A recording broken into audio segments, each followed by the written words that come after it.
पदाचा मालक, 43 पदाचा सूत्रधार भगवान जगद्गुरु दत्तात्रय प्रभू यांच्या असीम कृपेने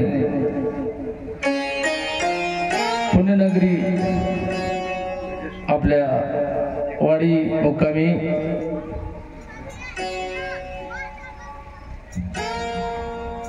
भगवंताच्या संत महात्म्याच्या मूर्तीची प्राण प्रतिष्ठा आणि कळशारोहणाच्या या चालू असलेल्या कार्यक्रमाचा आजचा 4था दिवस अतिशय सुंदर आपण या ठिकाणी परिस्थिती निर्माण केली। करता करविता भगवंत आहे, त्याच्या कृपेनं गेली 4 दिवसापासून खरी सप्त्याची सुरुवात आहे, पण या सप्त्याच्या सुरुवातीचं नियोजन गेली कित्येक दिवसापासून तुम्ही या कामामध्ये अविरत कार्यरत आहात आणि म्हणून परमार्थाचं काम करायचं तर संसारातला वेळ काढून तुम्ही या ठिकाणी भगवंताचं तन मन आणि धन तीनही वापरून होणाऱ्या उद्या 21 तारखेला त्यावर कळस जाणार आहे आणि कामाचं पूर्णत्व त्या दिवशी येणार आहे। आणि म्हणून या प्रसंगानुसार किंवा या प्रसंगाला अनुसरून चारी सृष्टीचे दैवत या ठिकाणी तुमचा भाव, तुमचं प्रेम बघून भगवंताला याची नोंद घ्यावी लागणार आहे। आणि म्हणून निर्गुणाचा सगुण झाला भक्ता कारण, निज नामाचा संग पोगडला आमा काय येऊन। 43 पदाचा मालक ज्ञान भक्ती वैरागी घेऊन या ठिकाणी भवाब्दीमध्ये तळमळ करीत असलेल्या जीवाला तारून नेण्यासाठी वाट पाहे शुद्ध लक्षणीचा राव आमची वाट बघायलाय आणि त्याचं गिराईक आम्ही होणं हेच आमच्या भाग्याची पूर्ण काष्ट आहे, पराकाष्ठ आहे। आणि म्हणून खरंच तुमचंही भाग्य आणि आमचंही भाग्य फळाला येण्याची ही लक्षणाची सुरुवात आहे। आणि म्हणून अशा ह्या निमित्तानं या चालू असलेल्या दत्तकथेचा 4था दिवस कालच्या दिवशी आपण दत्तप्रभूचा निसीम भक्त रुचिक ऋषीची जी कथा बघितली, ज्याप्रमाणे ऋषिक ऋषीनं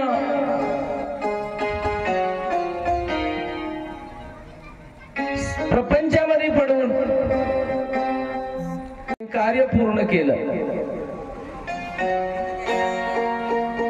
आणि काम करत असताना ऋषिक ऋषीला काही अडचणी बी आल्या, पण त्या अडचणीला सामोरं जाऊन भगवंतावर विश्वास ठेवून तपश्चर्या शेवटी करून 12 वर्षाची भगवंताला प्रसन्न करून घेतलं। आमचा एका विश्वास त्याच्यावर जर बसला ना, विश्वासम फलदायकम अविश्वासम प्राणघातकाः असं म्हटलं। आपण जर त्याच्यावर विश्वास ठेवला तर त्या विश्वासाचं फळ आपल्याला नक्कीच मिळते, पण कुठेही विश्वास विश्वास ठेवायचा नाही, त्याच्या अगोदर सत्य शोधायचं. सत्य शोधल्याच्या नंतर त्याबद्दल पूर्ण विचार करायचा आणि नंतर विश्वास ठेवायचा. हे करत असताना मला साधू संतांची संगत करून गुरुची सुद्धा गरज लागते आणि त्यांच्या सल्ल्यानं त्यांच्या मार्गदर्शनानं आम्हाला हळूहळू हळूहळू शेवटच्या अनुभव प्रचितीवर यायचं आहे. आणि ज्या दिवशी आम्ही अनुभव प्रचितीवर जातो ना महाराज, त्या दिवशी खालच्या तीनही प्रचित्या गळून पडतात. आणि ही सगळी गुरुभक्ताची, दत्तभक्ताची, आनंद भक्ताची, नवे नवे जगातल्या सगळ्या देवदेव करणाऱ्या लोकांची एकच इच्छा आहे की प्रत्येकाला अनुभव प्रचितीपर्यंत पोहोचायचं आहे. मग आता कुणी पहिल्या टप्प्यावर आहे, कुणी दुसऱ्या टप्प्यावर आहे, कुणी तिसऱ्या टप्प्यावर आहे आणि जो चौथ्या टप्प्यावर गेलाय त्याला असला आहे म्हणून सांगायची सुद्धा आवश्यकता भासणार, त्याची सुद्धा गरज वाटणार, असे काही तुरळक लोक. आनंद जीवाचा, जीव आनंदाचा संबंध मुळीचा विरळा जाणे, त्याचा संबंध असणारा, कळवून घेणारा, याची सत्यता पडताळणारा एक विरळा आहे म्हणजे महाराज. बाळगीर महाराज म्हणतात एक विरळा आहे, कुठं तरी आहे. आणि म्हणून त्या यादीमध्ये आमचं नाव यावं. भगवंताचा भक्त या यादीमध्ये आमचं नाव यावं आणि भगवंत आमचा सखा व्हावा. जितने तारे गगन में होय उतने शत्रु क्यों न होय. हे समाज जीवन असताना, जीवन जगत असताना जितने तारे गगन में होय उतने शत्रु क्यों न होय. एक रघुराज कृपा करे तो बाल न बाका हो. भगवंताची जर कृपा झाली महाराज तर आपल्याला पूर्ण इति कर्तव्यता मनुष्य देहाची पूर्ण करता येते. आणि भगवंताची कृपा व्हायला सुद्धा पूर्वीच पुण्य लागते. आणि म्हणून 60,000 वर्षाचं वय झाल्यावर सुद्धा ऋषिक ऋषीला लग्न करावं असा आदेश मिळाला आणि मिळालेला आदेश भगवंताचा आहे असं त्यानं मानलं.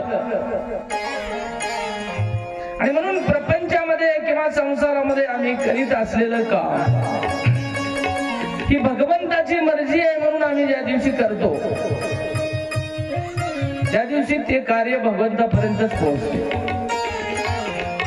पण आमचा समज मी करतो म्हणून व्हायलाय असा जर झाला, करतेपणा आपण आपल्याकडे जर घेतला तर मग आपल्याला चुकली यावर मग फेरा पडेल. आणि म्हणून आपलं एकदा वर्म चुकलं की आपल्याला नक्कीच पुढचा फेरा पडणार. आणि म्हणून फेरा पडू नये असं वाटत असेल तर वर्म चुकू देऊ नये याकडे आमचं सूक्ष्म नजर आमची लागते. अशीच आपण सुंदर काल ऋषिक ऋषीची कथा बघितली.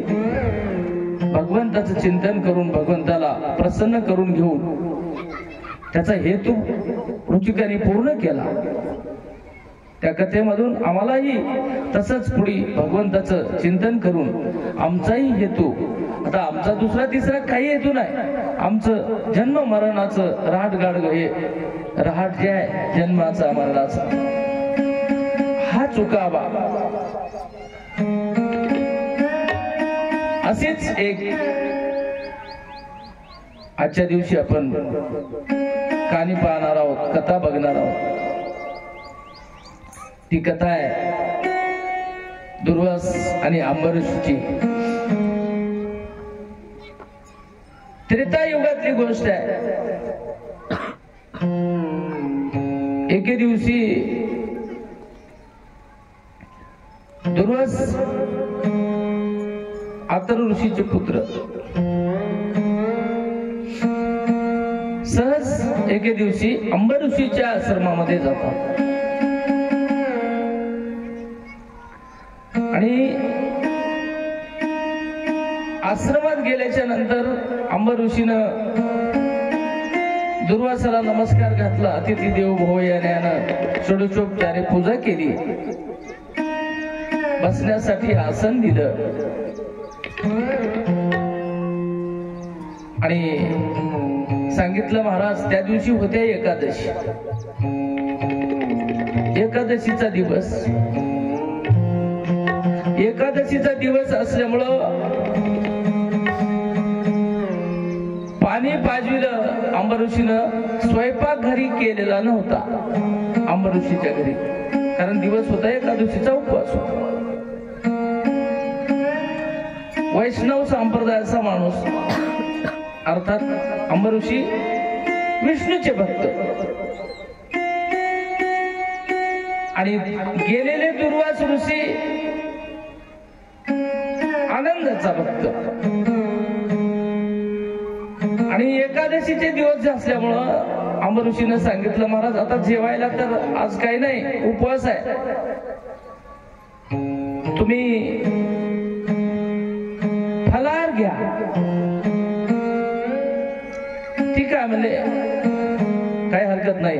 मग अंबरीषीनं तिथला आश्रमाच्या भोवतालचे फळ सगळे जमा केले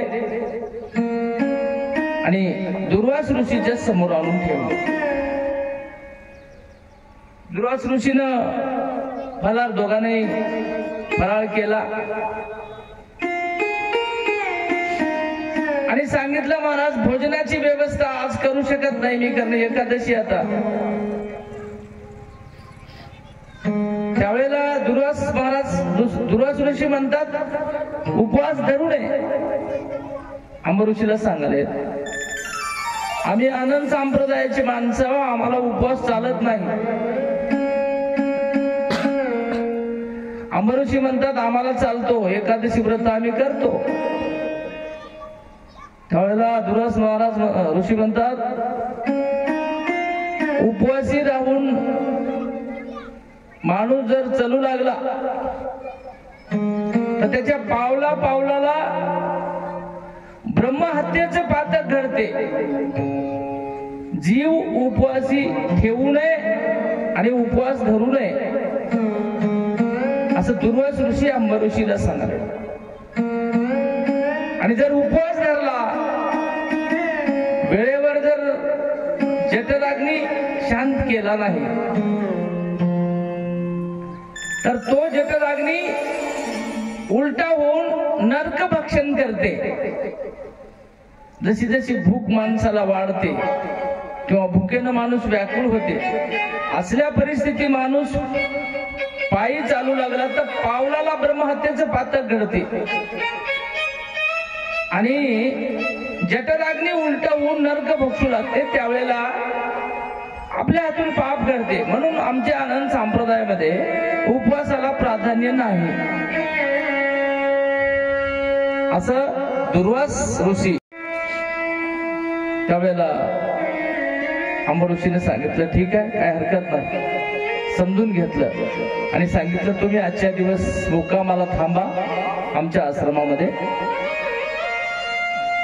उद्या सकाळच्या पारी द्वादशी सोडून पुढचं मार्गक्रमण करा. मान्य केलं दुर्वासानं आणि त्या दिवसाचा मुक्काम पडला. आणि रात्रभर दोघांमध्ये अतिशय सुंदर असा भगवंताबद्दलचा विषय ठेवून चर्चा झाली. आणि मग थोडीशी डुकली घेतली सकाळी द्वादशी सोडायच्या लगेच ब्रह्मप्रहरात उठले आणि स्नानाला गेले. दुर्वास ऋषी बाजूला नदीवर स्नानाला गेले. अंबर ऋषीनेही स्नान केलं आणि उपवास सोडण्याच्या अर्थात स्वयंपाकाची तयारी केली.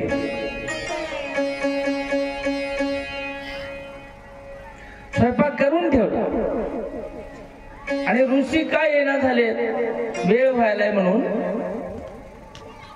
जिथं ऋषी स्नानाला गेले दुर्वास ऋषी तिथं अंबर ऋषी जाऊन पोहोचले.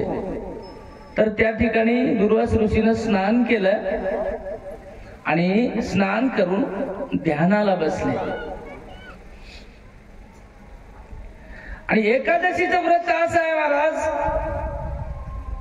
दिवस निघाला की 1 तासाच्या मध्ये उपवास सोडावंच लागते. 2.5 घटकाचा त्याचा नियम आहे, अर्थात 1 तास. दिवस निघाल्यापासून 1 तासाच्या मध्ये जर एकादशीचा उपवास सुटला तरच ते व्रत साध्य होते.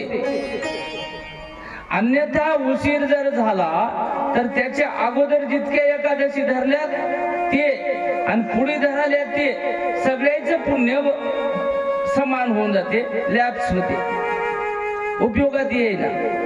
हे व्रत जितकं कडक आहे एकादशीचं, याच वेळेत जर उपवास सुटला तर केलेलं व्रत पदरी पडते, त्याची फलश्रुती मिळते. आणि जर उपवास सोडायला उशीर झाला तर दोन्ही गुण तोटा आहे. याच्या अगोदर आपण जितके व्रत केले तितके निष्फळ ठरतात, असा त्या व्रताचा नियम आहे. आणि मग या नियमाला डावळू नये म्हणून अंबर ऋषीनं काय केलं, उपवास सोडायची वेळ झाली, सूर्य वर आलाय, 2 घटका संपल्या, 2.5व्या घटक्यामध्ये समय प्रवेश करायलाय. अंबर ऋषीला पेच पडला, काय करावं आता. महाराजाला समाधीमधून उठवावं तरी पाप लागते आणि दुर्वास ऋषीला सोडून आपण उपवास सोडाव तरी संस्कृतीत येत नाही, आपण ठेवून घेतलंय. संकटात पडले अंबर ऋषी, काय करावं विचार केला आणि बुद्धी सुचली नंतर की असं करावं म्हणले, एक तुळशीचं पान तोडावं आणि त्यावेळेला तुळशीचं पान जरी ग्रहण केलं तरी एकादशीचं व्रत सुटते, म्हणजे नियमानुसार उपवास सुटते. आणि मग दुर्वास ऋषीचं ध्यान विसर्जन झाल्याच्या नंतर दुर्वास ऋषीला घेऊन जेवण करा, म्हणजे दोन्ही काम आपले साध्य होतात असं वाटलं अंबर ऋषीला.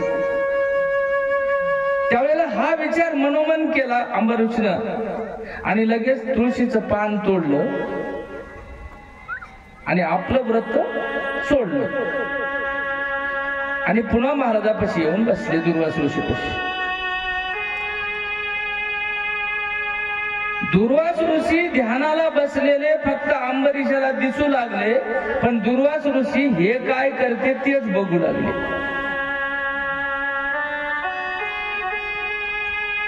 आणि मग थोड्या वेळाने याचा उपवास सुटला अंबर ऋषीचा. 5, 10, 20 मिनिटं, अर्धा तासाचा वेळ निघून गेला. त्यावेळेला समाधीमधून बाहेर आले आणि अंबरीशाला सांगितलं, महाराज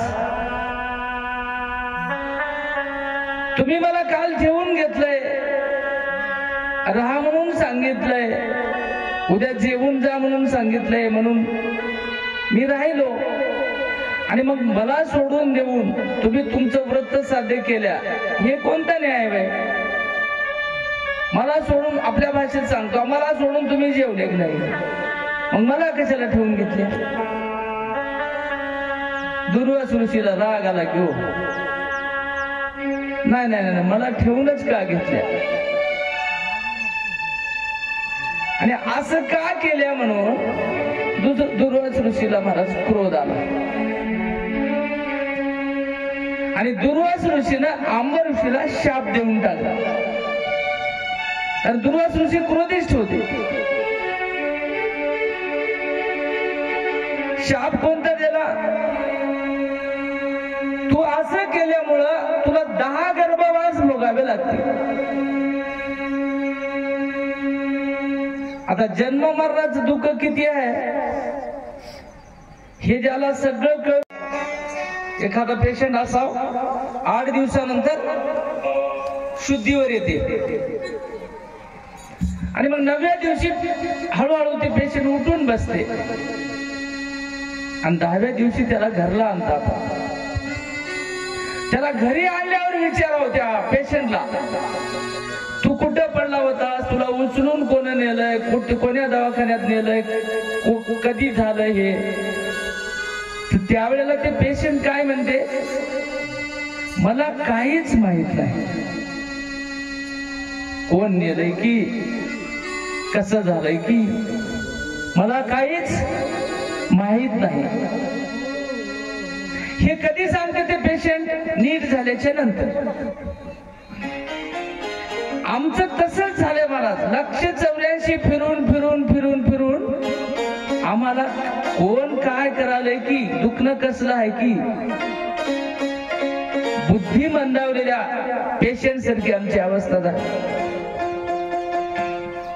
आणि म्हणून आम्ही जोपर्यंत भानावर येत नाही तोपर्यंत आमचं दुखणं किती मोठं आहे हे आम्हाला कळत नाही.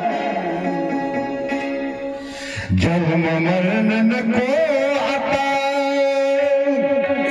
नको ये रसार.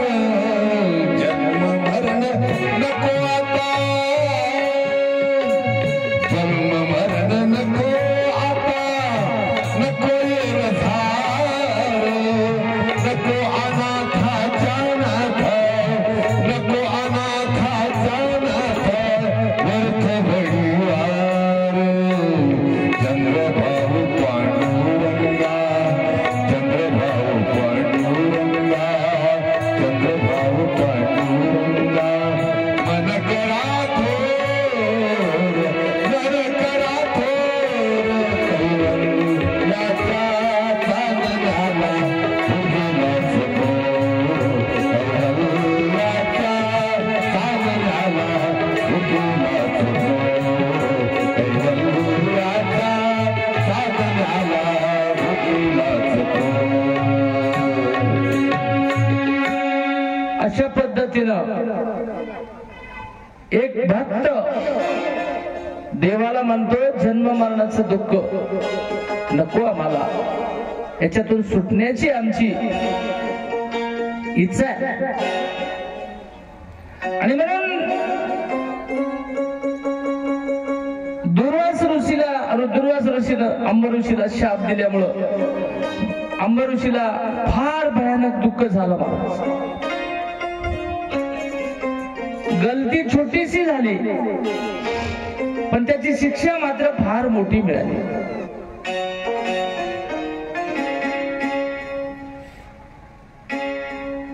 आमच्या गावामध्ये एका घरी आमच्या बालाजी पाटला सारख्याच्या बैठकीत 5-6 सोयरे आले आणि बसले.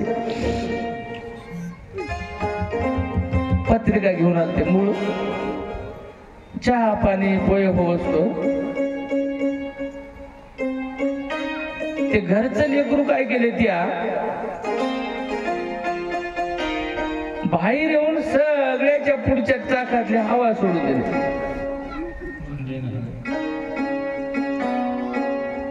आणि निघून गेले. 3 गाड्या होत्या. ते लेकरू यायच्याकडे बघायला आता सोयरे केव्हा बाहेर निघतात म्हणून. आणि मग चहा पाणी झाल्यावर सोयरे जायच्या वेळेला निघाले. पुढे बघतात सगळ्याचे पुढचे टायर हवा गेलेली दिसली. एक जण म्हणलं, भगवान पाटील गाडी तुमची पंक्चर झाली. ते भगवान पाटील म्हणलं, माहीत झाली तुमची दिसाली.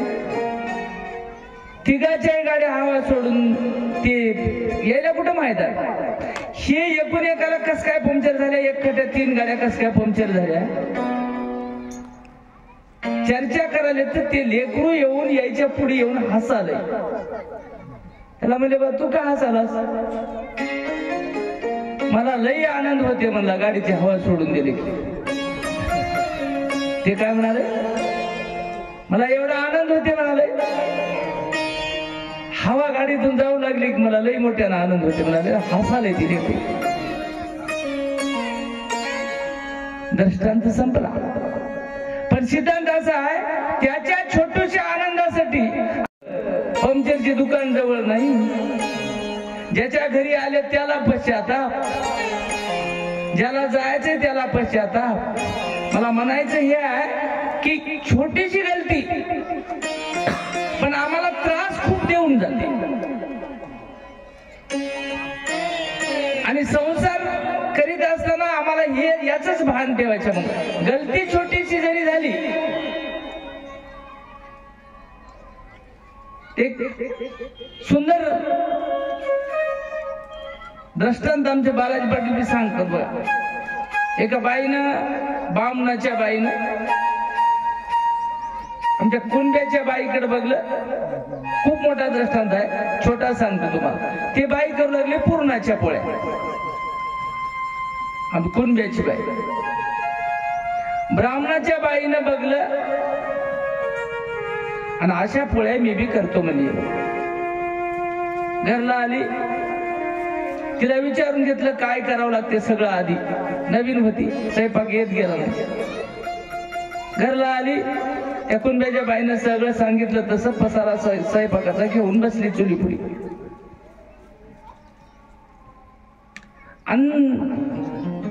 रोटी कराली. 5 बाऱ्या रोटी केली तिनं, रोटीच होईना. परेशान झाली बाई. मग देखत त्या कुंड्याच्या बाईनं 10 रोट्या केली म्हणली 2 मिनिटात बोलत बोलत. आणि मला सकाळपासून झटालो रोटीच का होईना. पुन्हा हे बाई तिला जाऊन म्हणली, बाई तू काल मला सगळं पद्धतशीर सांगितले, कुठलीच गोष्ट कमी नाही, सगळं कंप्लीट केलंय, तरी मला रोटी होईना आली, करायच ना झाले. ते कुंड्याची बाई म्हणली चल घरला आणलं तिला. आता बस म्हणली करायला. काहीच बोलली नाही ना. तिनं बसली, रोटी सुरू केली लाटायला. कुंड्याची बाई म्हणली अशी रोटी केल्यावर कशी येईल म्हणली. तिनं म्हणली काय झालं. तिनं पूर्णाच्या उंड्यात पिठाचा उंडा घालून रोटी करू लागली. आता मला सांगा, पूर्णाच्या उंड्यात पिठाचा उंडा घालून जर रोटी लाटलं, दुनियामुळेच तो रोटी होईल काय म्हणून. बाई म्हणली ते असं न उंडा तेच होय म्हणली. आता या पिठामध्ये पिठाच्या उंड्यात पूर्णाचा उंडा घालून लाटावं लागते तर रोटी होते. बाकी सगळं बरोबर आहे म्हणली, पण एवढेच चुकाले म्हणली. कुंड्याची बाई म्हणली जेवढं चुकाले तुला वाटालंय म्हणली, जरासं चुकालंय, उग जरासच आहे, पण त्याची शिक्षा पूर्ण फुटून चालय म्हणली तुझं पुरं. असलंच आहे आमचं बी. दृष्टांत संपला. पण सिद्धांत असा आहे, चूक आमची छोटीशीच आहे. पसारा सगळा तेच होय. पसारात काही बदल नाही. पीठ तेच होय, पुरण तेच होय, सगळं तेच होय. पण एकीची गलती झाली आणि एकीनं सोयीनं केलं. फरक आमचा इथंच व्हायला.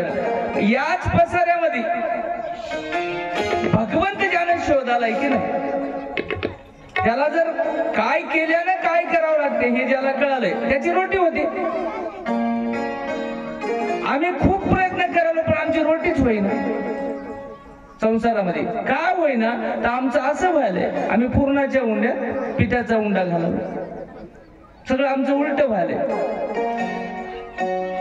आणि म्हणून छोटीशी गलती झाली अंबरीषाची आणि अंबरीषाला दुःख झालं, खेद करू लागला. आणि विष्णूचा भक्त असल्यामुळं भगवान विष्णूची प्रार्थना त्याने केली. देवा आता तुझ्याशिवाय मला गत्यंतर नाही.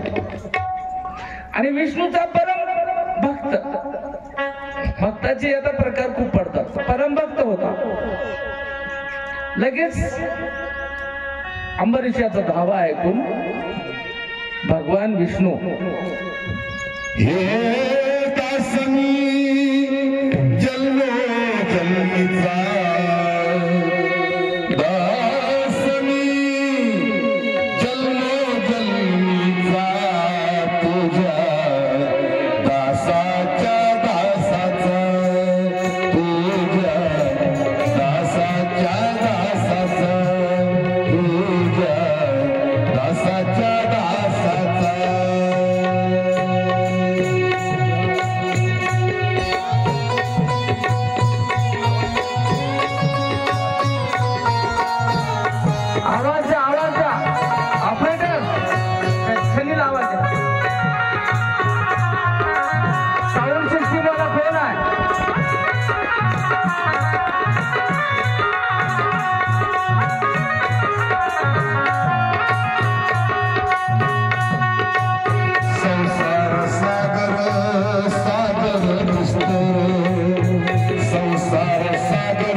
तुझ्या दासाच्या दासाचा. आमचे मारुती पाटील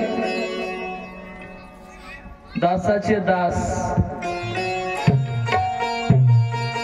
जगमित्राची सेवा जरी आमच्यानं घडली तरी आम्हाला मूळ परमात्म्यापर्यंत जाता येते. दासाच्या दासाची जरी भक्ती घडली किंवा त्यांच्या भक्ती करणे म्हणजे त्यांनी ज्या मार्गाचं आम्हाला मार्गदर्शन केलंय, ज्या ज्या गोष्टीचा उपदेश केलाय, त्या उपदेशानं आम्ही चालणं म्हणजे त्यांच्या उपदेशानं चाललो. आणि म्हणून जन्मोजन्मीचा तुझा दास आहे, माझी करुणा ऐक. भगवान विष्णूची प्रार्थना केली अंबरीषनं आणि विष्णुदेव हजर झाले. जवळचा भक्त असला की ताबडतोब दैवता हजर होता, देव सुद्धा हजर होते. मागितलेलं देतात दैवता. तुमचं जसं कार्य आहे, जसं तुमचं चिंतन आहे त्यातून. आणि हजर झाल्याच्या नंतर अंबरीषाला विचारलं, बाबा काय झालं, का धावा केलास? त्यावेळेला अंबरीषानं सांगितलं, देवा काहीच नाही, काल दुर्वास ऋषी आश्रमात आले, राहिले आणि एकादशीचे व्रत वेळेला सोडावं म्हणून दुर्वास ऋषी ध्यानाला बसले होते. ध्यानातून विसर्जन त्यांचं झालं नव्हतं आणि त्याला जाऊन आपण जाऊन उठवावं समाधीतून, तर पातक शिरावर येते आणि उठूनही तर इकडं एकादशीचं व्रतच मिळेना, धर्म संकट होत. आणि म्हणून मी सांदा बांधा जोडला, तुळशीचं पान खालो आणि एकादशीचे व्रत सोडलं आणि ऋषीला सांगितलं आपण सोबत जेवण करू. त्यावेळेला या गोष्टीचा दुर्वास ऋषीला क्रोध आला आणि दुर्वास ऋषीनं मला 10 गर्भवास भोगावे लागतील असा शाप दिला. कोण सांगाले? अंबरीषी विष्णूला सांगाले. त्यावेळेला विष्णू भगवंतानी अरे अरे अरे अरे, मग आता काहीच नाही देवा, मला या गर्भवासातून सोडवा, शापातून मला मुक्त करा. त्यावेळेला भगवान विष्णू अंबरीषाला म्हणले, कोण ते व्रतच एखादी वेळेस बिघडलं असलं तर तुझं काय बिघडत होतं? व्रताला माफ करायचं माझ्या हातात होतं. समजा बिघडलं, वेळेवर सुटलं नाही, अवेळी सुटलं, तर त्याच्यातून तुला त्याची उणीव भरून काढण्याची जिम्मेदारी माझ्याकडे होती. विष्णू म्हणाले, तेच सुटलं असतं तर जमलं असतं.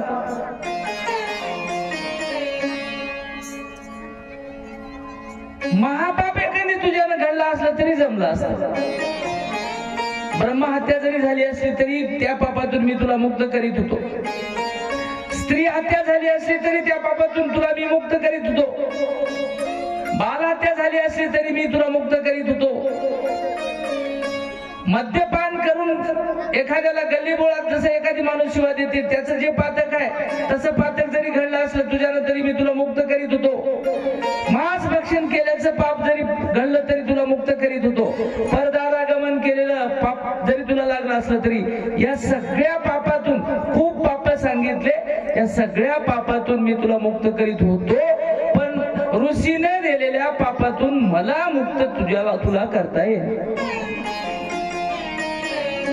दुर्वासन भगवान विष्णूनं अंब ऋषीला सांगितलं, कारण ऋषीचा शाप इतका मोठा अवघड आहे, त्याच्यातून मुक्त करण्याची ताकद माझ्यात सुद्धा नाही.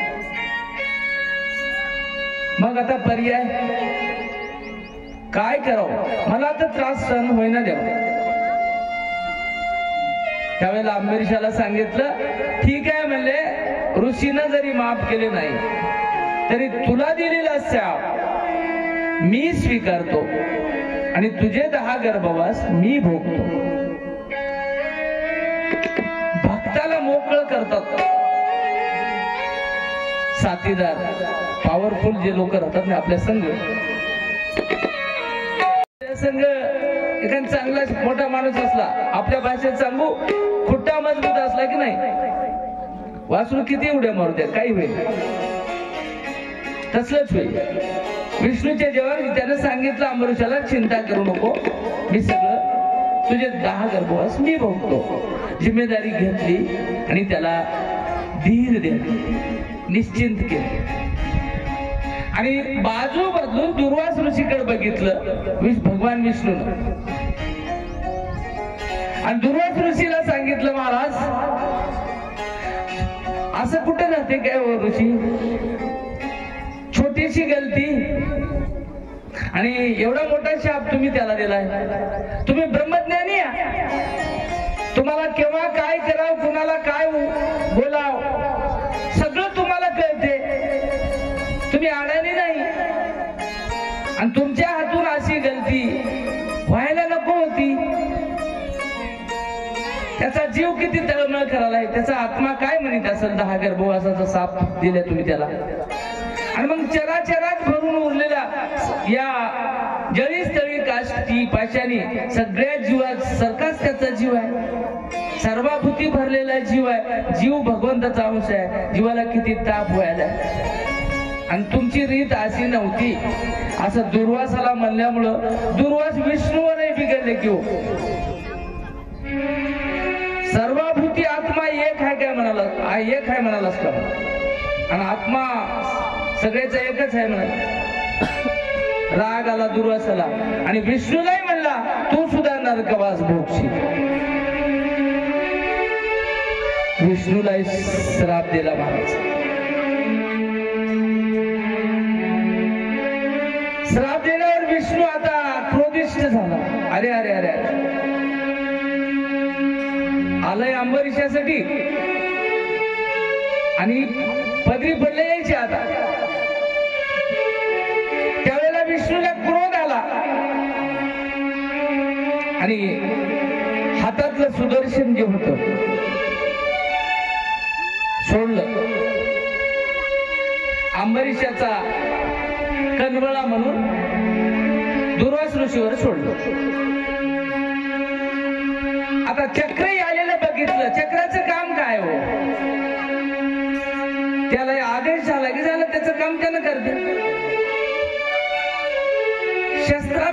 काय राहते, आपलाच इळा किंवा आपलीच कुऱ्हाड गलती झाल्यावर आपल्याच पायावर बसते एका दिवस. शास्त्राला ते मालक होय, मला यानं तयार केलंय, मला यानं विकत घेतलंय, ते कोणालाही लागते, त्याचा धंदाच होय. शास्त्र सोडल्याबरोबर सुटलं महाराज, सुटलं आणि दुर्वास ऋषीच्या पाठीमागे जायला सुरुवात केली. चक्र आलेलं दुर्वास ऋषीनं बघितलं आणि दुर्वास ऋषीनं डोक्याच्या जटा सोडल्या आणि जमिनीवर आपटिल्या आणि धावत सुटले दुर्वास ऋषी.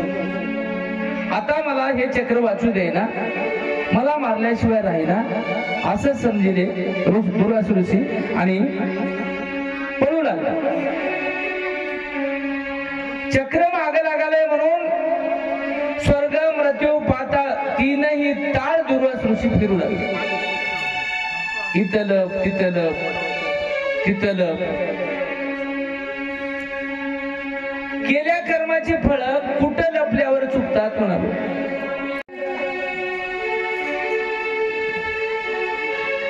जे पेरलंय तेच उगवते आणि म्हणून तुम्ही कसंही करा, जे करसाल की नाही तसं भोगावंच लागते. अवताराधिक पुरुषाला सुटला नाही, तुम्ही आम्ही सुटता काय होईल. आणि म्हणून विचार करून कर्म करताना सुद्धा त्याची सांगून गेलो मी, निषिद्ध कर्म आणि सत्कर्म. कर्म करताना सुद्धा या गोष्टीची आपण काळजी घेऊनच केली तर सोयीचं होती.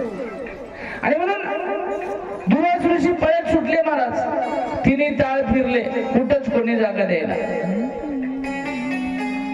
ब्रह्मदेवाकडे गेले. गेल्याबरोबर ब्रह्मदेवाच्या बैठकीत घुसले. दुर्वास ऋषीची अडचणीची तीव्रता बघून चहा पाणी काही आदर आतिथ्य काही करतात की. ब्रह्मदेवाने सांगितलं काय महाराज काय गडबड आहे, निवांत बसा, असं का करायला. दुर्वासाने सांगितलं निवांत बसायला येळ नाही, माझा जीव चलाय, सुदर्शन चक्र माझा धावा करायलाय, 10 मिनिटात माझं मुंडकं छाटते, काहीतरी करून मला वाचव म्हणतो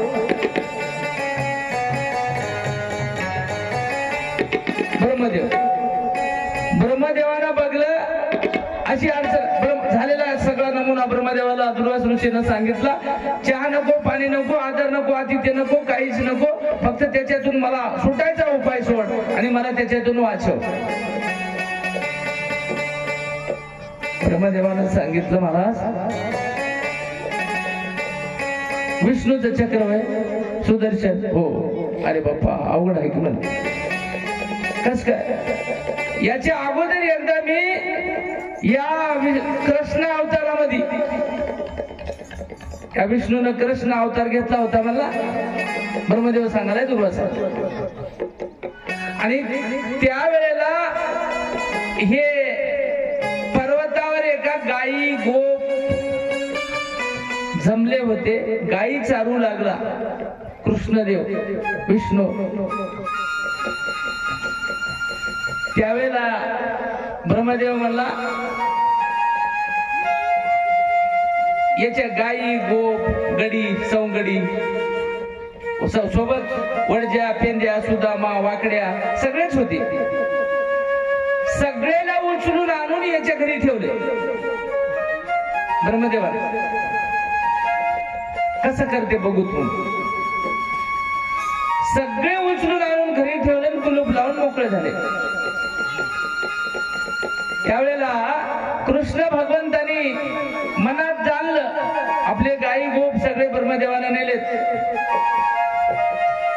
त्या पर्वताची पूजा होऊ लागली. याची पूजा कोणी करणार गेलं, कारण कृष्णानं पहिलं ब्रह्मदेवाची पूजा होती तिथं त्या पर्वतावर, पुन्हा पर्वताची करू लागले. हे सगळा इतिहास मोठा आहे. यामुळं सगळे गायी गोप बछडे सगळे घेऊन जाऊन मी घेऊन आलो. मला ब्रह्मदेव सांगायला दुर्वासाला आज उद्या परवा तेरवा कधीतरी येईल माझ्याकडे कृष्ण. आमचे गाई वासर तुमच्याकडे हाता आलेत का इकडं सगळे कोणा नेलेत की आणि आम्ही किती दिवस झालं उडकाल्या आणि तुमच्याकडे दिसले काय म्हणून कृष्ण येईल असं वाटलं ब्रह्मदेव. मी असंच म्हणालो म्हणला बरेच दिवस झालं ते गाई गोप वासर सगळे माझ्या घरातच होता अजून आलं नाही म्हणा.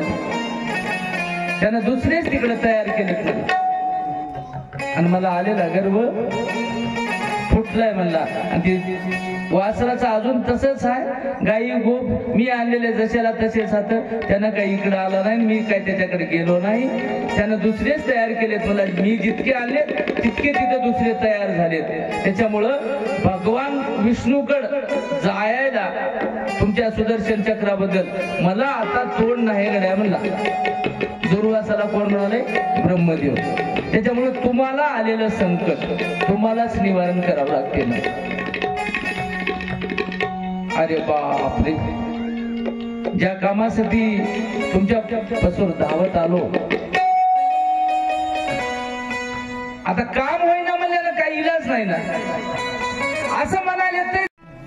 अरे बापा मारते की म्हणून पुन्हा तिथून उठले.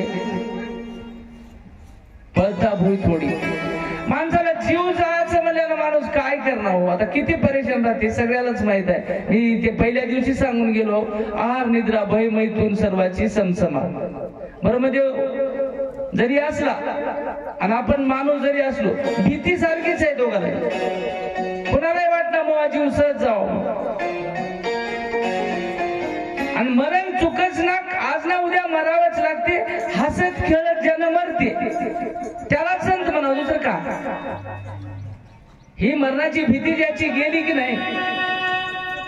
तुकाराम महाराज म्हणले मरण माझे मरून गेले मजला केले आम्हाला. मग आमचं मरणाची भीती जी आहे ते मराव. मरण तर येणारच आहे. मरण काय चुकणार आहे काय? चुकणार नाही. आणि म्हणून मरणाच्या भीतीनं पुन्हा ब्रह्मदेव पळत सुटले आणि ब्रह्मदेवाला सांगितलं आता काय करावं. तर ब्रह्मदेवानं सांगितलं तुम्ही भगवान शंकराकडे जावं. कैलासाकडे पाठवून दिलं. मरतो की बापा आता म्हणून लगेच ब्रह्मदेव दुर्वास ऋषी धावत पळत कैलासात गेले. कैलासात गेले तिथे शंकर बसले होते. तिथे सुद्धा आता मरणाची भीती. माणूस काय शांत असं उत्तम असं दमदारपणाने येते का त्या वेळेला. बैठकीत बसले शंकरजी. हे घाई गडबडीने गेले. इथल्यासारखं झालं. तिथे आदर आतिथ्य काहीच नाही. गेल्याबरोबर महादेवाच्या पाया पडल्या ब्रह्मदेवाने दुर्वासाने आणि सांगितलं देवा मला एकदाच वाचवा. त्यावेळेला शंकराने विचारलं काय झालं.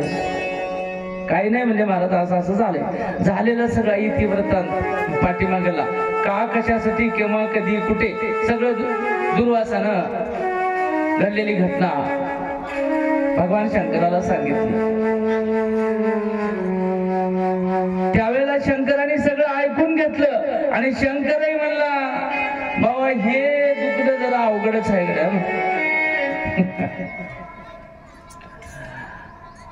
काय पेशंट डॉक्टर पैसे नेऊन डॉक्टरना म्हणावं पैसे किती दिल्या तरी जरासं अवघडच आहे हो म्हणलं की माणसाचा जीव कसा करते. आपण काय करता पैसे किती लागू द्या हो पण आमच्या एकदाच तात्याला वाचवा एकदाच बघा. डॉक्टर अशा परिस्थितीत काय म्हणते पैशाचा विषय नाही मी प्राणाची बाजी लावून काम करतो पण शेवटी नशीब तुमचं आणि पैसे किती जरी मोजल्या तरी दुखणं अवघडच आहे हो असं म्हणलं डॉक्टरनं की आपण समजावं पेशंट घरला जायला. तसलाच नमुना इथं व्हायला. महादेवापाशी गेल्या महादेवाने सांगितलं तुम्ही बघा दुर्वाची तळमळ करायला पण दुखणं अवघडच आहे. कस काय हो विष्णूपाशी जायला मला बी तोड नाही. आणि मग कसं तोंड नाही त्यावेळेला विष्णू आपलं यांना महादेव सांगू लागले दुर्वासाला एकदा काय झालं, महादेवजी स्नान करून विभूती भस्म घेऊन अंगाला लावू लागले, कपाळाला भस्म उटी रुंड माळा. वर्णन आहे, पहिलं भस्म लावता लावता त्या भस्मामध्ये अचानक एक खडा आला, विभूतीच्या भस्मात एक खडा आला. मग गुणानं बसावटी त्या निघालेल्या खड्याला बघितलं असं महादेवानं काय होईल म्हणून, आणि त्याच्यावर एक मंत्र मारला. मंत्र मारला आणि खडा फेकून दिला. फेकून दिल्याबरोबर जे खडा जिथं आपल्याला की नाही तिथं आपल्याबरोबर त्याच्यातून एक सुंदर मूर्ती दैत्य निर्माण झाला, नाचू लागला. इतकं सुंदर नाचू लागला,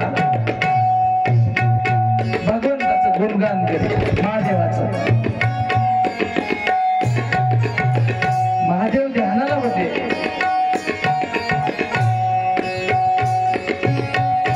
ध्यान करता करता देवाचं चिंतन करायला ते असू.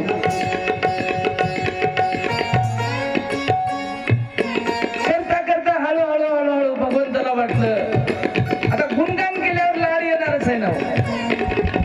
कोणाचंही गुणगान करा तुम्ही.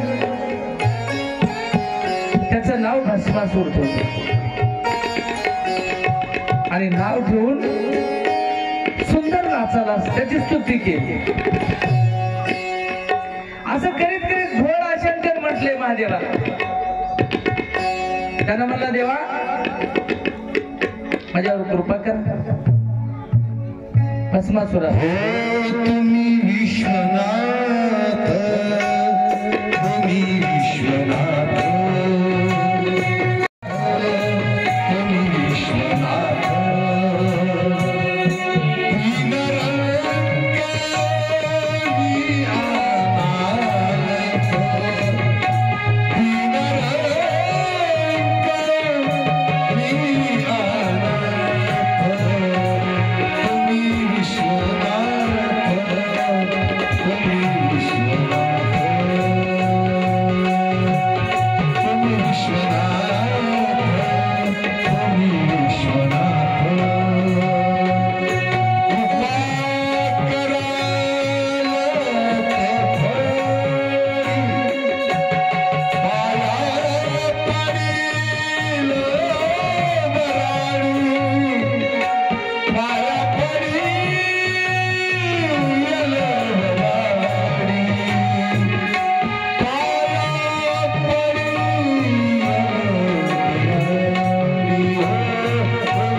दीन रंग अनाथ. समोर भस्मासूर नाचालाय. नाचता नाचता भगवंताची स्तुती त्याने केली आणि भगवंताची स्तुती केल्यावर महादेव प्रसन्न झाले आणि महादेवानं सांगितलं, काय पाहिजे ते मागून घे. त्यावेळेला भस्मासुरानं सांगितलं, महाराज काहीच नका, मला एक असा वर द्या. कसा वर द्या? मी ज्याच्या डोक्यावर हात ठेवीन त्यानं भस्म झाला पाहिजे. हे वर मागण्याच्या पाठीमाग भस्मासुराची काय इच्छा होती? कशामुळे मागला हा वर? हे तयार भस्मासूर नाचू लागलं त्यावेळेला महादेवासोबत पार्वती अर्धांगी जी बसली होती,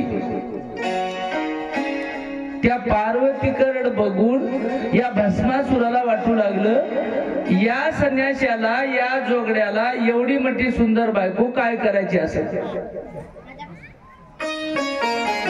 भस्मासूर म्हणाला, आणि या इतकी सुंदर बायको मला राहावं असं वाटालंय भस्मासुरा. आणि हे वर याच्यासाठी मागलाय, मी हात डोक्यावर ठेवील त्याचं भस्म व्हावं, याच्या मनात इच्छा आहे. महादेवाकडूनच वर घ्यावं आणि महादेवाच्याच डोक्यावर हात ठेवावं, महादेवाला भस्म करावं आणि पार्वती आपल्या ताब्यात घ्यावं. किती मोठा डाव करायलाय म्हणून. गोड बोलून माणसं दीडीनं पैसे देऊन शेजारच्या 1.5 एकर घेतात. आमच्या इकडचं सांगा, तुमच्या इकडे डाव असा करतात, बोलायला तर खूप गोड, पैशाची अडचण तीव्रता वाढून देतात. 10 जणांकडून जमा करून आणलो म्हणून सांगतात. सगळा खेळ करून उद्देश काय राहते, त्याचं 1.5 एकरचा सद्भर याच्या नावानं करायचं. पण नीती महाराज आम्हाला माफ केलेल्या कर्माची फळं भोगावंच लागणार. आणि त्यावेळेला पार्वतीवर डोळा ठेवून यानं वर मागितला भगवंताला, आणि भगवान मला वर असा द्या, मी ज्याच्या डोक्यावर हात ठेवी तो भस्म झाला पाहिजे. महादेवानं सांगितलं तथास्तु. दिला वर दिल्याबरोबर नाचू लागलं आनंदात. आणि नाचता नाचता नाचता महादेवाच्याच डोक्यावर हात ठेवायची प्लॅनिंग भस्मासुराची महादेवाच्या लक्षात आली. अरे हे डाव याचा वय म्हणले, याचा डोळा बसलाय, पार्वतीसाठी हे एवढ्या प्रयत्नात आहे. आणि म्हणून सुंदर नृत्य करता करता त्या भस्मासुराला ओळखीलं. भस्मासुराच्या तेच मनात होत, सहजरित्या हात टाकू देईना झालाय म्हणून आटोकाट भस्मासुरानं हात डोसक्यावर ठेवायचे महादेवाचे प्रयत्न केले. ही कावे गुडी कावा, भस्मासुराचा कावा महादेवाच्या लक्षात आला. आणि महादेवानं हे आता आपल्याला भस्मच करते, दिलेल्या शापातून आपण याला दिलेल्या वरातून आपल्याला काही मुक्ती मिळणार असं समजिलं. पार्वती सोबत घेतली आणि आता हे काही सुधरू देणार म्हणून महादेव गिरी कपाटी पळून जाऊन लपून बसला. आणि मग आता जिथे महादेव गेले ते भस्मासुराला जाऊन म्हणाले, भगवान विष्णू की मला तुमच्या सोबत लग्न करा वाटाले. भस्मासूर म्हणला तू कोण वास. हे झालेली मोहिनी काय म्हणाली, मी महादेवाची पार्वती आणि आता महादेव मला जवळ ठेवून घ्यायला तयार नाही आणि मलाही महादेवाचा कटाळा आलाय, अशी ही मोहिनी त्या भस्मासुराला म्हणाली. आणि दिसायला मूळ पार्वतीपेक्षा अजून स्वरूपान रूप घेतलंय महाराज. मोहिनी जगामध्ये पहिल्या क्रमांकाचं सुंदरतेचं रूप मोहिनीचं. आणि म्हणून अशा अवस्थेमध्ये भस्मासुरानं मोहिनीला वचन दिलं, मी तुझ्या सोबत लग्न करतो. आणि वचन घेतलं मोहिनीनं. आणि मोहिनीनं सांगितलं मी लग्न करील पण एका अटीवर. कोण आठ कोणती, मी जसं नृत्य करील, मी जसं नाचल तसं तुला नाचावं लागलं. विष्णूनं या झाले मोहिनीचं रूप घेतलेल्या विष्णूनं भस्मासुराला सांगितलं, मी जसं नृत्य करीन तसं तुलाही नृत्य करावं लागल. ज्या दिवशी माझ्या मनासारखं नृत्य जमल त्या दिवशी मी तुझ्या सोबत लग्न करेन. पेचात टाकलं केल्या कर्माची फळ होत. त्यावेळेला भस्मासुरानं सांगितलं, केलं, कबूल केलं, मान्य आहे, मान्य आहे, हो ठीक आहे. सुंदर मोहिनी नाचू लागली आणि नाचता नाचता मग हे पाय इकडं महादेवाचं नृत्य त्या ठिकाणी करू लागले. नृत्याला तोड नाही. त्यावेळेला ज्याप्रमाणे मोहिनी करू लागली तसं भस्मासूर करू लागले. टप्प्याटप्प्यानं टप्प्याटप्प्यानं टप्प्याटप्प्यानं मोहिनी त्याला आपलाच हात आपल्या डोक्यावर ठेवील इथं आणायचंय त्याला. हळूहळू हळूहळू आधी पाय टाकीत, पाय टाकीत, कंबर हलवीत, पुन्हा भुजा उडवीत, पुन्हा हाताचे इशारे करीत करीत करीत करीत करीत करीत महाराज त्याला शेवटच्या टप्प्यात नेलं आणि भस्मासुराचा स्वतःचाच हात स्वतःच्याच डोक्यावर ठेवायला लावला आणि भस्मासुराला भस्म करून टाकलं.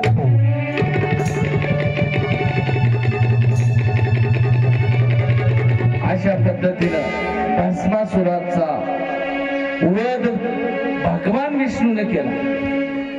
म्हणून दुर्वासाला शंकर म्हणाले, मला त्या काळामध्ये मला विष्णूनं मोहिनीचं रूप घेऊन माझ्या पार्वतीला, आता तिथून पुढे खूप मोठी कथा अजून मोठी आहे. हे विष्णूची आई पुन्हा महादेव मागे लागतात. हे कामाचा विषय पुढे जाऊ दे, आपल्याला तिकडे जायचं नाही. पण विष्णू काय सांगाले ना दुर्वासाला, अशा प्रसंगामध्ये भस्मासुराची नजर पार्वतीवर गेल्यावर मला विष्णूनं मोहिनीचं रूप घेऊन या प्रकरणात सोडविलंय. म्हणून मी सुद्धा विष्णूचा शर्मिंदा आहो, मला तिथं जायला तोड नाही. आणि म्हणून विष्णूचं चक्र तुझं तुलाच शेषाकडे जा, तुमच्या संकट निवारण होईल.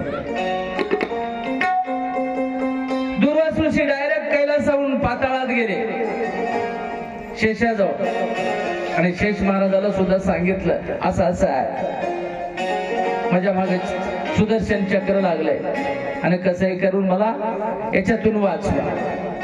शेषाने सांगितलं, बाबा आमचं कद्रू आणि विंतेचे सुत, कद्रूचे हे साप नागपुळी होय आणि विंतेचे गरुड होय. तुम्ही ज्याच्याकडे मला पाठवायला की नाही. शेष काय म्हणाले दुर्वासूशीला, विष्णूकडे आम्ही जात होत्या पण आमच्या सापाच्या जातीला गरुडाचं भेव आहे म्हणे. विष्णू बसून कशावर आहे? गरुडावर बसून आहे. हे एक कारण. आणि माझा नागज्योत म्हणजे नागमणी विष्णूनं काढून नेलाय मला पहिलं, त्याच्यामुळे मला तिथं जायला तोड नाही. आणि गरुडापाशी सापाची जात गेल्याबरोबर त्याला खपना म्हणला, उगाच्या उगा उठ कळी बस पटकोळी नको, मयानं नाशीला आणू नको, मयानं ते संकट निवारण होईना म्हणला. मग अरे बापरे, आता माझा घामच फुटला. मरणाची भीती महाराज, काय मरणाची भीती. ब्रह्मादिकाला सुद्धा हे ताप आहे. आम्हाला किती ताप होत असत. आम्ही ब्रह्मदेवापेक्षा, ब्रह्मदेव तरी जास्त मरणाला भेलाय, आम्ही भीना मरणार. ईदभर धुऱ्यासाठी मरायला तयार व्हायलेत माणसं. मरणाची भीती नाही आम्हाला. आम्ही कशासाठी आलो, का आलो, काय करायला लागलो, काय करायचं आहे, मी कोण आहे, कुठून आलो, या गोष्टीचा विचार नाही. माणसाचा जन्म सुंदर आम्हाला मिळालाय पण आला तसा चलाय, उपयोग काहीच होईना झाला.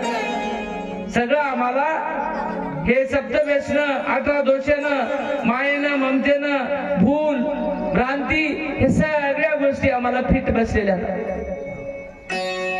आणि म्हणून घाबरला दुर्वास. आता काय करावं? त्यावेळेला शेषानं सांगितलं, तुम्ही काय करा, तुम्ही विष्णूकडेच, ज्याचं चक्र होईल ना, इलाज सांगायला डॉक्टर. आता काहीच पर्याय नाही. ज्यानं चक्र सोडलंय त्याच्याकडेच जा आणि त्याला जाऊन हातापाया पडा की बाबा एकदाच माफ कर आणि मला या संकटातून काढ. तुम्ही असं विष्णूला म्हणा आणि हे संकट निरसन नको म्हणता होती. मार्ग दिला शेषाला. खरं की विश्वासात बसणं महाराज. ठीक आहे. लगेच तिथून शेषापासून दुर्वास ऋषी महाविष्णूकडे आले. इथं जिथून गेलते की नाही तिथं आले आणि विष्णूला सांगितलं, विष्णू देवा, एका दुष्टाचं रक्षण करण्यासाठी माझ्यासारख्या ब्रह्मज्ञानी माणसाची हत्या करता तुम्ही? एवढं पातक कुठं भोगणार? आणि सज्जनाचं रक्षण करणं, दुष्टाचं हनन करणं तुमचं ब्रीद आहे. तुम्ही दुष्टाला सोडून दिल्या आणि सज्जनाच्या मागे लागल्या. आपल्या भाषेत गाईचा चारा उचलून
लावण्याची खाणे वर्णन केलं महाराज विष्णूचं आणि सांगितलं, देवा असं केल्यावर जमत नाही, कसं तरी करा, माझी लाज राखा.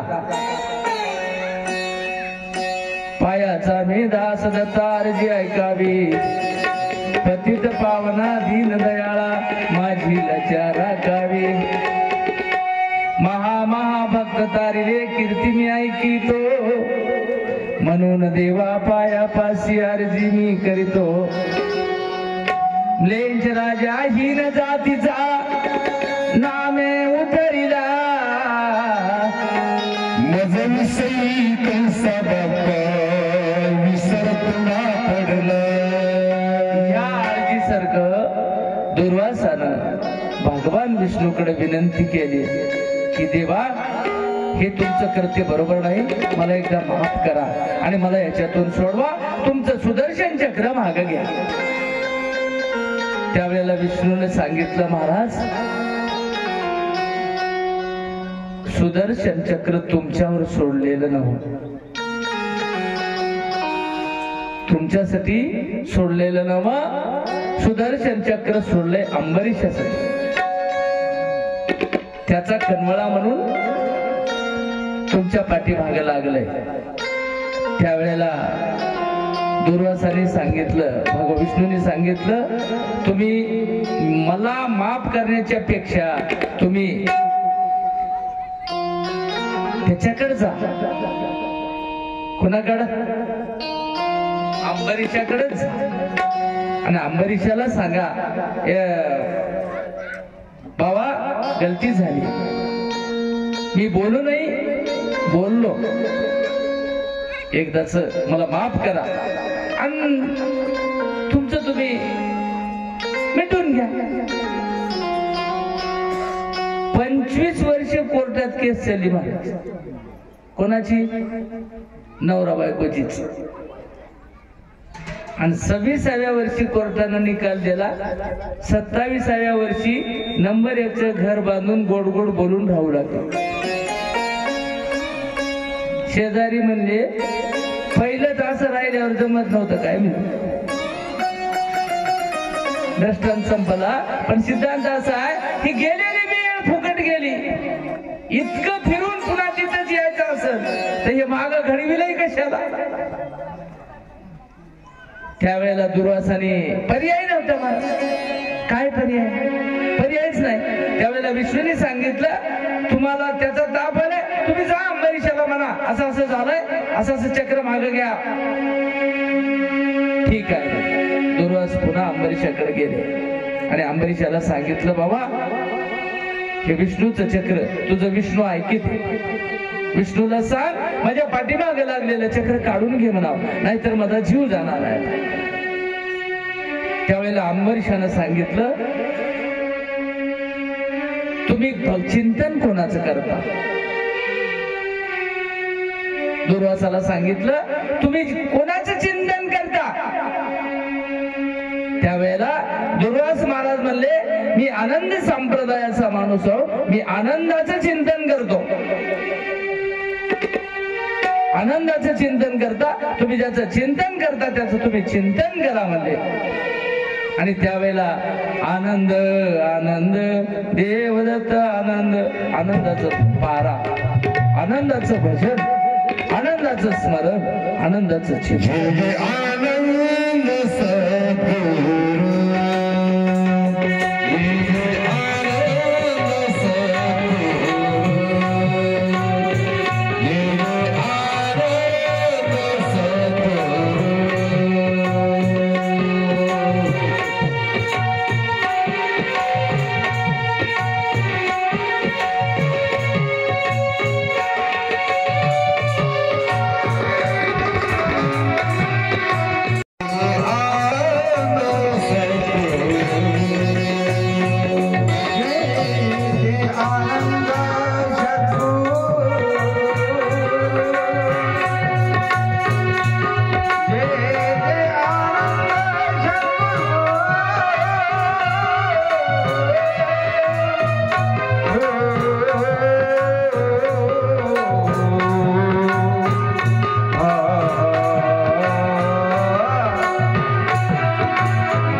पद्धतीनं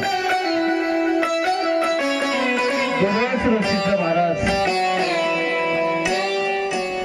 अंबरीशानं सांगितलं दुर्वासाला, तुम्ही ज्याचं चिंतन करता त्याचं तुम्ही भजन करा. त्यावेळेला दुर्वास ऋषीनं आनंदाचं भजन केलं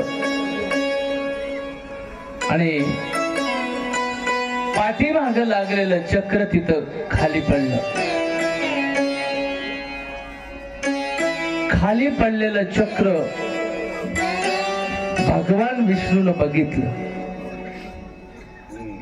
आणि आनंदाच्या भजनाची महती एवढा पॉवर, कारण ही पहिलीच अनुभव आहे. विष्णूला वाटलं नव्हतं असं होईल.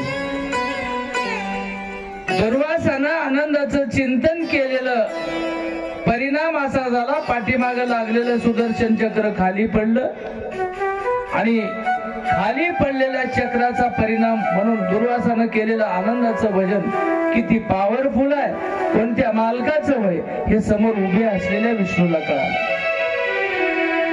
कळून घेतलं. कशामुळं? माझ्यासारख्याचं चक्र सुद्धा या चिंतनानं खाली पडते. या नामात काय पावर असेल, काय ताकद असेल, आणि हे समजून घेऊन विष्णूही आनंदाचं भजन करू लागले. दुर्वासाला साथीदार झाले. दुर्वास आणि विष्णू दोघही आनंदाचं चिंतन करू लागले आणि भजनामध्ये तल्लीन झाले. पुन्हा ते चक्र घेतलं आपल्याला उचलून विष्णूनं, आणि विष्णूनं चमत्कार बघितला. महाराज चिंतन, निजध्यास, विचार, साक्षात्कार ह्या सगळ्या गोष्टी टप्प्याटप्प्यानं मिळत गेल्या की नाही, अनुभूती येते. आणि त्यावेळेला विष्णूला वाटलं आपणही चिंतन करावं. दुर्वास ऋषीचा नमुना बघितला, चक्र पडलेलं चक्र उचलून घेतलं आणि आनंदाचं चिंतन विष्णूनही केल्यामुळं परिणाम काय झाला याची नोंद आनंद मालकानं घेतली. आनंद मालकानं नोंद घेतली आणि विराट स्वरूपाला, चैतन्याला आणि अष्टभैरवाला आदेश दिला, विष्णूचे 10 गर्भवास तुम्ही घ्या आणि याला मोकळं करा. आनंद मालकानं आदेश केला त्याला. त्यावेळेला 10 योनी भोगावया, विष्णू झाला दुःखित, आनंदाचे स्मरण करिता विष्णू योनी विरहित. ही अवस्था तिथं आनंद मालकानं याच्या भजनाची दोघांची नोंद घेतली आणि अंबर ऋषीला दिलेले श्राप 10 अवताराचा हे गर्भवासाचा विष्णूने घेतला आणि विष्णूनं दुर्वासाचं भजन केल्यामुळे चक्र पडलं, अनुभूती आली. आपलं चक्र उचलून घेतलं, आनंदात किती पावर आहे जाणून घेतलं, आनंदाचं भजन केलं आणि विष्णूने घेतलेल्या 10 अवतार गर्भवासाची जिम्मेदारी या भजनामुळं नीट आमच्या आनंद मालकाने घेतली आणि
यांच्यावरली पीडा टळली आणि मत्स्य कच्य वराह नरसिंह वामन परशुराम राम श्रीराम कृष्ण कलंकी हे जी वेदांतांनी आम्हाला विष्णूचे 10 अवतार होतो म्हणून सांगितलंय, पण सिद्धांताचं मत आहे महाराज ते मत विष्णूचे अवतार नव्हत, ते विष्णूचे अवतार वेदांत म्हणते होतो बरोबर, पण सिद्धांताचं मत आहे आनंद मालकाच्या आदेशानं भैरवानी ते अवतार घेतले. मत्स्य विराट भैरवाचा, कच्च चैतन्य भैरवाचा, वराह कराळी विक्राळी उमापती पशुपती सदाशिव ब्रह्मभैरव विष्णू भैरव आणि रुद्र भैरव असे 10 अवतार 10 भैरवाने घेतले आणि या विष्णूचे गर्भवास सगळ्या आनंदाच्या चिंतनामुळे टळले. पण शेवटी सिद्धांताने शेरा मारला. वेदांतामध्ये अशी कथा आहे, पण ती कथा सत्यता शोधून बघावी लागेल असं सिद्धांताने सांगितलं. आणि भैरव आणि आनंद मालका अष्टभैरवाला आनंद मालकाने आदेश दिला, या ठिकाणी आनंदाची बसता विष्णू एवढी विरहित, आणि म्हणून आनंदाच्या भजनाची पावर, आनंदाच्या भजनाची ताकद, आनंदाच्या चिंतनाचं महत्व या गोष्टीवरून याला जरा मोकळं करावं. सिस्टीमवाले हॅलो, ठिकाणी अष्टप्रहर सप्ताह लावलाय, एकही क्षणभर नामाचं चिंतन खंडन नाही, कारण एका नामाचं महत्व खूप मोठं आहे. आणि म्हणून सर्वांनी या ठिकाणी तरुण जायचे असेल, आम्हाला आलेल्या जीवाचं सार्थक करायचं असेल तर आनंदाचं भजन करा. मोठमोठे इंद्रचंद्र देव ब्रह्मादी करोणी संशयाची श्रेणी छेदी ना, उघडे परब्रह्म सद्गुरूची मूर्ती पूर्वी ती आरती शिष्याची. आणि म्हणून मोठमोठे अधिकारी जीव दैवत चारी सृष्टीचे आनंदाचं चिंतन करतात, भगवान जगद्गुरु दत्तात्रय प्रभूचं भजन करतात. आणि म्हणून सामान्य जीवानं, तुमच्या आमच्यासारख्या जीवानं भावाब्दीमध्ये अनादी काळापासून आम्ही जे दुःख भोगवलं जन्म मरणाचं, त्यामधून आम्हाला सुटायचं असेल तर आम्हाला केवळ आनंदाच्या भजनाशिवाय पर्याय नाही. म्हणून भगवान दत्त प्रभूचं सर्वांनी एकदाच भजन करू आणि पुढची कथा आपण एक सुंदर सुरू करू. नाहीतर भगवान पाटील एक सुंदर भावगीत म्हणा.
त्याच्याशिवाय आम्हाला पर्याय नाही.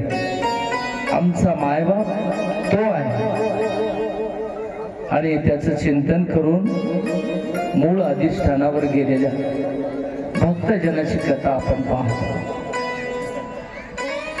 अशा पद्धतीनं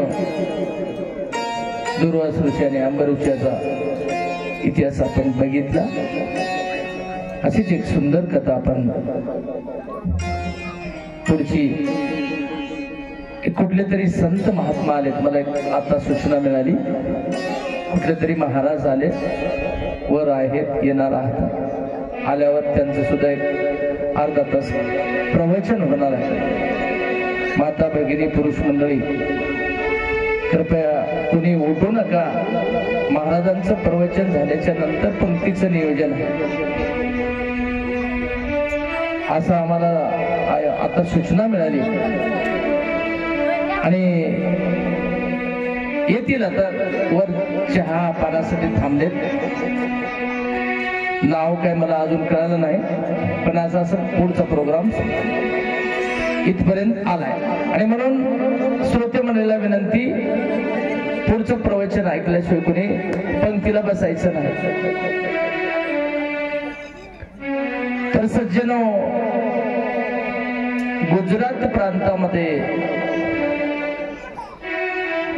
शिवपुरी नावाचं एक नगर होतं. हे लेकरो, त्या लेकराला बसवा दिलं. बसा रे खाली, बसा. गुजरात प्रांतामध्ये शिवपुरी नावाचं एक नगर होतं. त्या नगरामध्ये मांधाता नावाचा राजा राज्य करीत होता.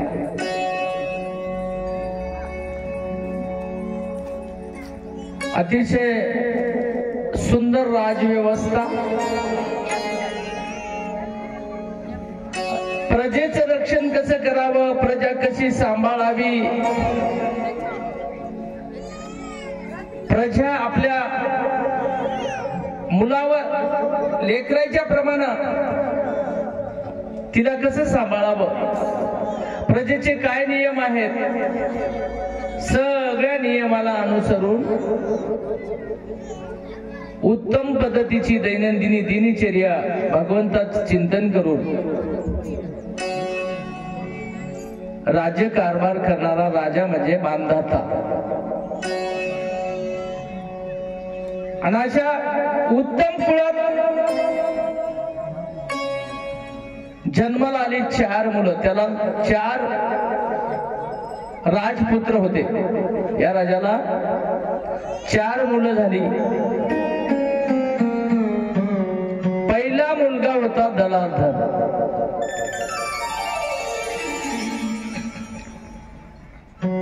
दुसऱ्या मुलाचं नाव होतं मुचकुंद.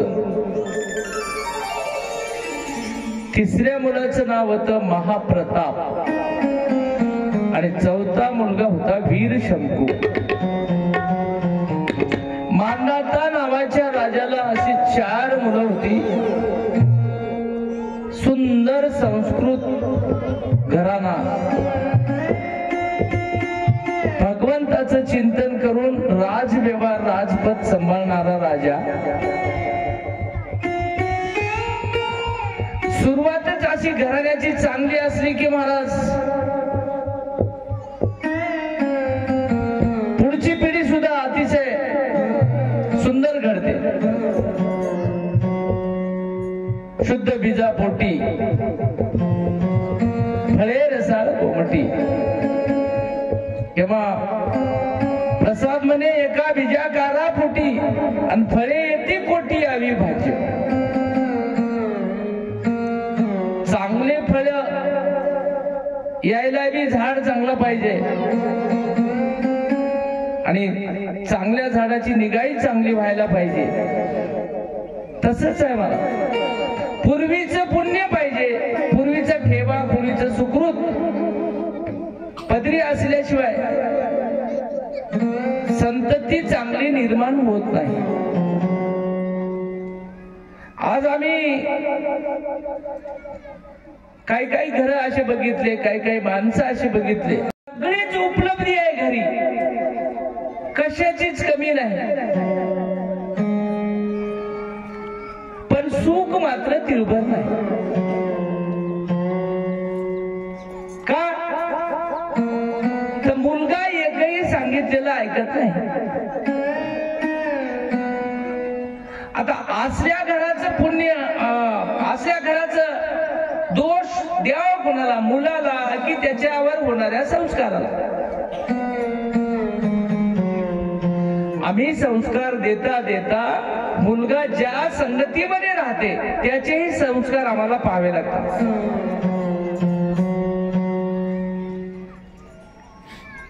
घराचं आणि मुलगा ज्या परिस्थितीत राहते त्या परिस्थितीचा अंदाज असा दोन्हीला जोडला तर उत्तम संस्काराचे लेकरं निर्माण होतात. आणि उत्तम संस्कारानं आपलं आचरण असेल तर आपले लेकरं त्याचं वर्तन करतात. आमच्या गावात शाळेच्या पाठीमागे एक जांबाचं झाड आहे. जांबाचे फळं आल्यावर एक पोरग वरी जाऊन जांब तोडू लागलं. तोडता तोडता शेजाऱ्यानं बघितलं, म्हणले मास्तर शिवा देते रे, शाळेतलं झाड वय. आणि कुपाटी म्हणजे हे भिंत ओलांडून पुढे पलीकडे गेलास. वरी जाऊन ते दोन्ही खिशात भरले, पॅन्टाच्या खिशात भरले, दोन्ही हातात दोन घेतले आणि वरीच बसून एक खाय आले. शेजाऱ्यानं म्हणलं, बाबा हे बरं नव्ह असलं चोरून घ्यायचं, उतर खाली. ते वरून काय म्हणाले, तुला काय करायचं, लय शहाणा आहेस काय, जाय की गुन्हा, असं सांगणार. त्यानं सांगणाऱ्या खालचा म्हणला, अरे काय येडास रे तुला, असं कोणी शिकले, उधर खाली. तुझ्या बापाला सांगू का? त्यानं म्हणला, बापही मग दुसऱ्या फाट्यावर आहे. कोणाला सांगतोस मला? दृष्टांत संपला. पण संस्कार टाकणारी जर अशी रीत निर्माण झाली तर लेकराच्या नावानं बोंबलून काही उपयोग नाही मला. आणि म्हणून मांधाता राजाच्या घरी परमार्थिक दृष्ट्याही वातावरण सुंदर अनुकूल होतं, बौद्धिक वातावरण अनुकूल होतं, आचरणीय वातावरण. आता राजाचा मोठा घराणा आणि दलाधन राजासारखा पुत्र त्यांच्या पोटी जन्माला यायला काय पुण्य लागते? तर तुम्ही अनुमान प्रमाण काढा. दलाधनासारखा जर लेकरू जन्मायचं असेल तर किती कोटी जन्माचं पुण्य लागते. असल्या पुण्याचा राजा होता आणि त्याच्या पोटी जलाधन पहिला पुत्र मोठा जन्मला. मोठा जन्मल्यावर या प्रथा अशी होती की राजाचा वारा गाडीवर बसवायचा. आणि या नियमाला अनुसरून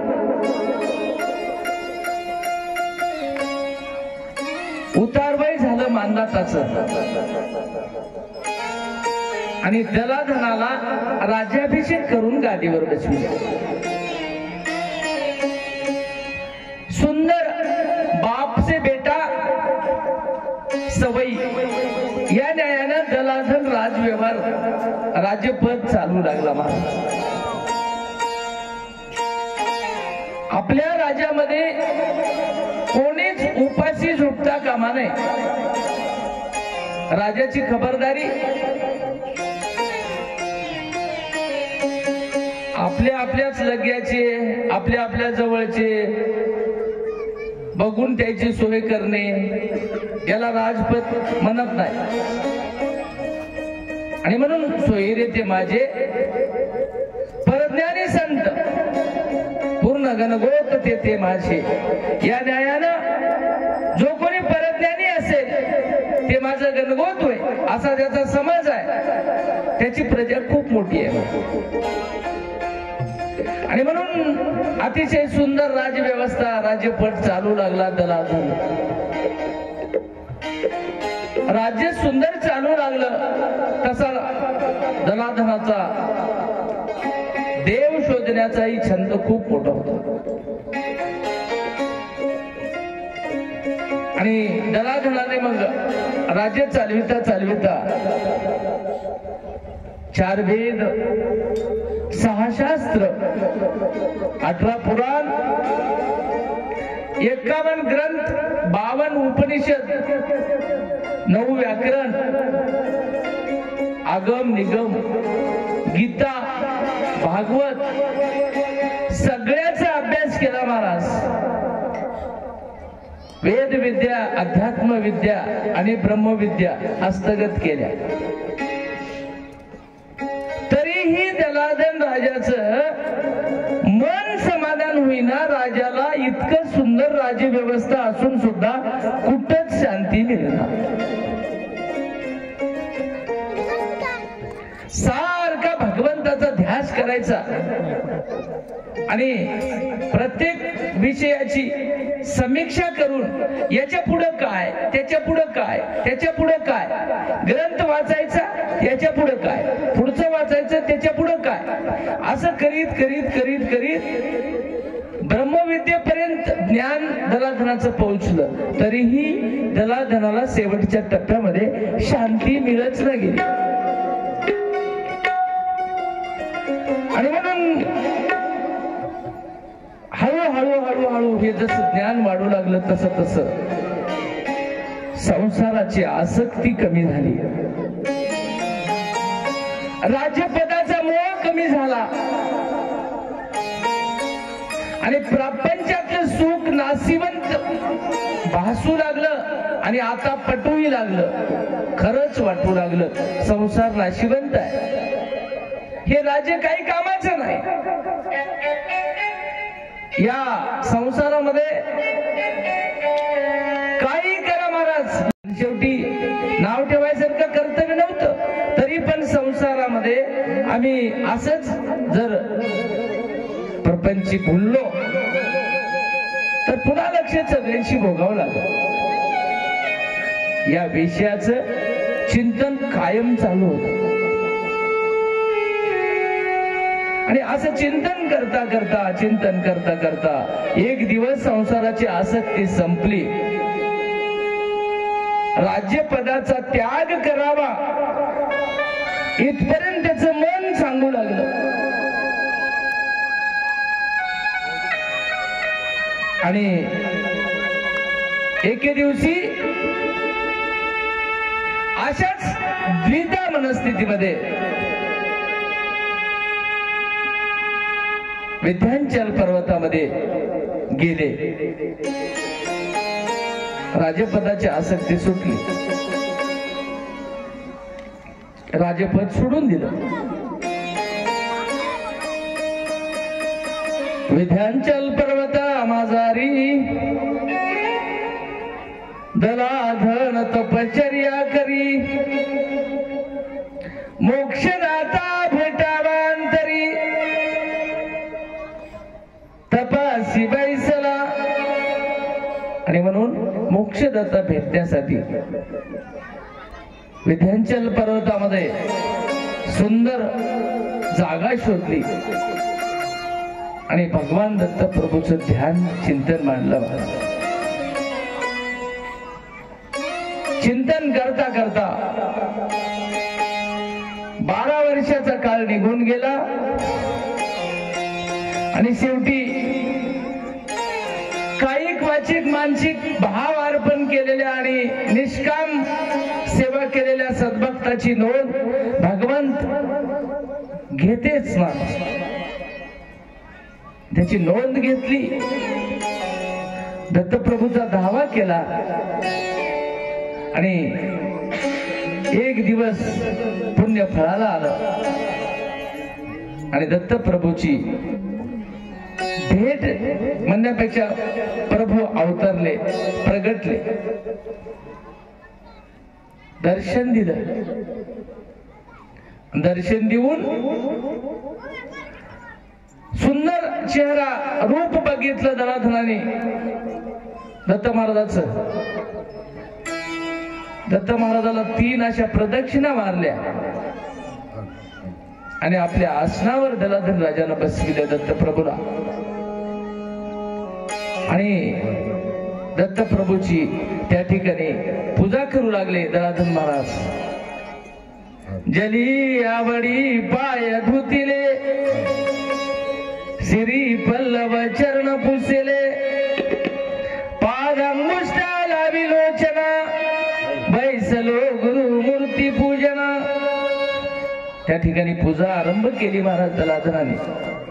पूजा करताना या पूजा अष्टकामध्ये सगळा परज्ञानाचा सार ओतलाय महाराज. थोडस बारकाईनं चिंतन करा की त्याचं. उगाळून हे कठीण वासना. सद्गुरूची पूजा कशाने करावं लागते? आमची जी वासना आहे ही वासना कठीण आहे म्हणतात शास्त्र. सजासजी जायना निघना. मग ह्या वासनेचा गंध काढावा लागते. सद्गुरूंची पूजा नेमकी हे हळद कुंकू अक्षता असलं न, हे प्रथम दर्शनी होय. पण मानस पूजाच करायची आहे काय?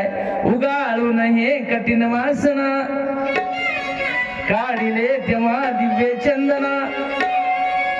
त्याचं चंदन करावं लागते, कठीण वासना उगाळावं लागते. आणि अंग मर्दुनी लावी सज्जना, बैसलो गुरु मूर्ती पूजना. आपली कठीण वासना उगाळावं लागते आणि उगाळलेली वासना सद्गुरूला लावावं लागते, अर्पण करावं. मन हे मुगरा अर्पुनी विश्वरा, मन हे मुगरा अर्पुनी विश्वरा.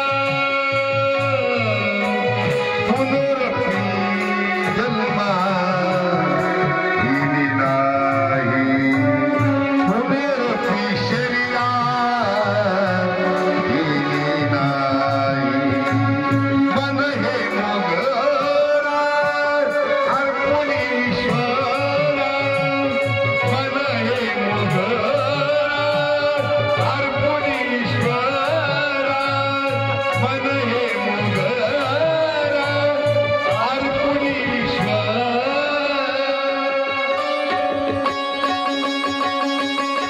अतिशय सुंदर मन हे मोगरा अर्पण ईश्वरा. आपलं मन भगवंताला लावावं लागते सद्गुरूला. मन बुद्धी चित्त अहंकार अंतःकरणाचे हे विषय सगळे सद्गुरूला अर्पण करावं लागतात. म्हणून म्हणलंय मन हे मोगरा अर्पुण ईश्वरा. आणि मन सद्गुरूची अंजनी दासी, नित्य ठेवेता सद्गुरु चरणासी. दे साधकाची पूजा करून सद्गुरूला तर काय हो, सद्गुरूची भेट झाल्यावर सद्गुरु सका पावना घरी. आजचा दिन सोनिया परी, सोन्याचा दिवस उजळला दलाधनाला. आजपर्यंत मनामध्ये जी रुकरुक होती, जी अशांती होती, ती दलाधनाची संपली.